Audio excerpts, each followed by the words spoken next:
আমার হাতে এবং সামনে যে গাছটা দেখতে পাচ্ছেন এর নাম হচ্ছে কাঁথাঝুলি গাছ। অনেকে এটাকে বলে সবুজ কার্পেট, কারণ এটা এত সুন্দরভাবে মাটিতে বিছিয়ে থাকে, দেখতে সবুজ কার্পেটের মতো মনে হয়। এর কারণে অনেকেই একে সবুজ কার্পেট বলে।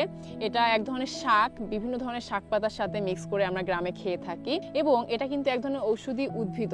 এর পাতার রস আপনি বেটে খেলে ডায়রিয়া, পেটের সমস্যা বা গ্যাস্ট্রিকের সমস্যা দূর হবে, কারণ এতে থাকে ট্যানিন এবং এতে থাকা স্যাপোনিন রক্তচাপ এবং কোলেস্টেরল কমাতে সহযোগিতা করে। এছাড়াও এর পাতাতে রয়েছে অ্যান্টিব্যাকটেরিয়াল এবং অ্যান্টিফাঙ্গাল উপাদান, তাই যে কোনো ধরনের চর্মরোগ বা ফুসকুড়ি গায়ে থাকলে, ঘা থাকলে এর পাতার রস বেটে লাগিয়ে দিলে কিন্তু উপকার পাওয়া যায়। তাই অবশ্যই আপনারা ট্রাই করতে পারেন। আর হ্যাঁ, এর কিন্তু ছোট ছোট সাদা সাদা ফুল হয় এবং ফুল থেকে বীজ হয়। দেখেন এর প্রত্যেকটা ফলের ভিতরে অসংখ্য বীজ, এই বীজগুলো থেকেই এই গাছটা বংশবিস্তার করে। এগুলো আমরা খেয়েছি গ্রামে, বিভিন্ন শাকপাতার সাথে মিক্স করে খাই। তো আপনারা কেউ খেয়েছেন কিনা বা কি নামে চেনেন জানাবেন।